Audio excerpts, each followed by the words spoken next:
Vincent, c'est très simple. On s'est vu dans un débat que la SABAM avait organisé au Fou Rire sur le thème du stand-up, entre autres. Or, toi, tu es tout sauf un stand-up. Je suis d'accord. Mais moi, je trouve que, d'abord, le stand-up, c'est un monsieur tout seul, oui, sur une scène, avec un micro devant lui, et puis qui raconte des histoires qui essaient de faire rire. C'est ça, en gros. Hein. C'est ça. Mais je crois que c'est surtout aussi le fait que c'est pas très cher, quoi. C'est ça. Tu t'amènes avec ton costume devant un micro, tu n'as pas besoin de décor, tu n'as pas besoin de comparse, donc tu peux bien gagner ta vie. Et c'est vrai que le stand-up permet, avec un micro et 2 mètres carrés de scène, de pouvoir s'exprimer et de pourquoi pas de devenir artiste. Donc c'est peut-être pour ça aussi que beaucoup de jeunes et de moins jeunes se lancent dans le stand-up, ou on va dire le seul en scène, parce que moi je crois plus à parler de seul en scène que de stand-up pur. Je voulais faire une remarque. Je te l'avais d'ailleurs dit le soir où on s'est vu 2 minutes. En fait, ce que tu fais ton frère, ça se faisait assez beaucoup dans le temps. Je me souviens, quand j'étais gosse, mon père m'emmenait parfois dans ce qu'on appelait les variétés. Ouais. Donc il y avait toute une série de... un peu comme dans ton émission en fait. Oui. Et puis il y avait toujours une personne ou deux, souvent un monsieur et une madame, qui se moquaient l'un de l'autre, qui faisaient une sorte de sketch pour passer d'un spectacle à l'autre. Oui. Ça n'existe plus. Non. Je pense honnêtement qu'il y a de la place pour tout le monde. Nous, ce qu'on est un peu surpris avec mon frère, vu que maintenant on devient des anciens, c'est de voir que quand on reçoit des vidéos de jeunes ou quoi, beaucoup font le même style. Et donc on est content de voir des choses, et comme tu le disais très bien, c'est un peu dommage que des choses se perdent, c'est d'avoir des premières, des deuxièmes parties, des intermèdes un petit peu plus burlesques. Voilà. Moi, je pense que ça peut revenir. Maintenant, on dit souvent, au fond, les frères Taloche, ce sont des clowns. Oui. Je trouve que tu as d'ailleurs une remarque très, très positive. Hein. Bien sûr. Mais dans les clowns, il y a toujours le clown blanc Et l'Auguste. et l'Auguste. Donc le clown blanc, la tête enfarinée, Ouais. et l'Auguste. Ouais. L'un qui joue à être l'intelligent, donc en fait est toujours le bénet, Ouais. et l'autre qui a l'air d'un imbécile, mais qui finit toujours par se... Exactement. C'est un peu ça, Bruno et toi. Tout à fait, nous, pareillement, on ne prend pas du tout le mot clown comme péjoratif, même Mais si non. des gens le prennent. Clown, c'est des grands enfants, on est des grands enfants. Alors, on pourrait prendre l'exemple du clown Brad Logus, mais après analyse avec mon frère, on s'est rendu compte qu'on était beaucoup plus proche du jeu qu'avait le duo Laurel et Hardy. C'est-à-dire que moi, je suis profondément Laurel. C'est vrai que tu ressembles un peu... Oui. Franchement, oui, tout à fait, oui. Et puis dans mon jeu, je suis très proche de Laurel, donc je suis celui qui fait un maximum de bêtises.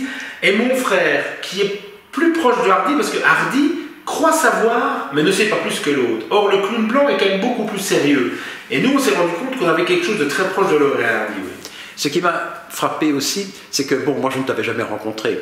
Et dans ma tête, à moi, c'était évidemment celui qui faisait des grimaces. Bon, je sais que la caricature n'est jamais la personne réelle. Et j'étais étonné, au cours du débat, de voir comment tu étais sérieux. Oui, c'est souvent ce qu'on me dit. Alors, c'est souvent ce qu'on me dit. Comme effectivement, ceux qui ne me connaissent qu'à travers les sketchs ou la télévision, je n'arrête pas de faire l'imbécile en déformant mon visage. Donc, les gens sont persuadés que je suis un peu foufou dans ma tête. Mais dans la vie, je suis plutôt sérieux, j'espère pas triste, mais sérieux, parce que je prends mon métier très au sérieux, parce que c'est un métier qui me passionne, parce que quand on parle de production, d'humour, j'aime ça, et donc je suis pas là pour être en représentation. Je fais pas partie de ces comiques qui cherchent absolument à être drôles tout le temps, et mon frère non plus. On est, je pense, profondément normaux. Maintenant, ce qui est important aussi pour moi, c'est que vous avez fait une émission télé, ça vous a beaucoup supporté, bien sûr.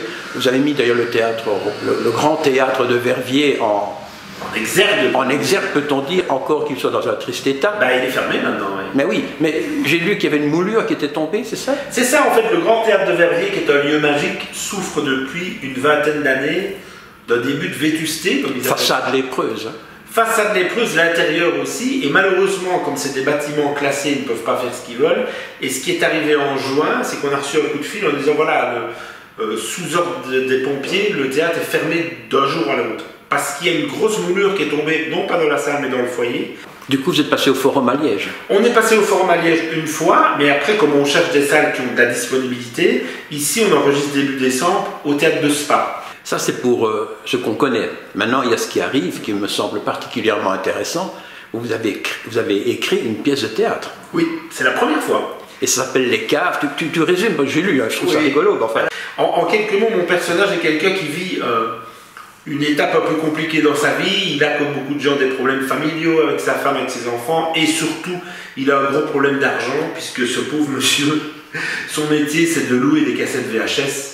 Ça veut dire qu'en 2015, ça ne marche plus tellement. Il est tellement endetté... Des cassettes nobles ou bien... non, sauf que plus personne n'en loue, évidemment, à l'heure actuelle. Et donc, il se dit, bon, je suis tellement endetté qu'il me faut de l'argent, et il est tellement au bout du rouleau qu'il décide de faire quelque chose qu'on fait de moins en moins, c'est de faire un kidnapping de quelqu'un de fortuné et de demander une rançon. Alors, pour faire court, il décide effectivement de jeter son dévolu sur une des plus grandes fortunes d'Europe. Il profite d'une soirée d'un gala caritatif en France pour l'enlever. Tu es lequel, toi? Je suis le kidnappeur. Le méchant. Je suis le méchant qui profondément est plus un Pierre Richard qu'un vrai méchant. Je suis surtout maladroit. Mais je décide de kidnapper cette personne et la pièce commence dans une cave parce que ce type, il a réussi une seule chose, c'est de choisir un endroit parfaitement isolé qui est une cave dans une ancienne ferme. Ah bah. Et donc jusque-là, c'est bien, sauf que quand on se rend compte que des baïonnes sont kidnappés, il s'est trompé de personne. Il n'a absolument pas enlevé le milliardaire. C'est un bras cassé, quoi. C'est un vrai bras cassé, c'est un cave. Il a enlevé le serveur du traiteur, mais qui était habillé du style Louis XVI comme tous les membres du gala. Et donc en fait, non seulement il se rend compte qu'il a enlevé absolument pas la bonne personne, quelqu'un qui n'a pas un bal, mais en plus, comme un malheur n'arrive jamais seul, par maladresse, il a refermé cette grosse porte de la cave avec les clés qui sont restées à l'extérieur. La totale, quoi. La totale. Ils sont enfermés tous les deux dans cette cave. Comment est-ce qu'ils vont sortir de là et comment est-ce qu'ils vont cohabiter? De là, l'étude du syndrome de Stockholm, qui est ce fameux sentiment parfois d'amitié envers son kidnappeur. Et voilà le pitch en quelques minutes. 1h30, hein? 1h35 de 1h35.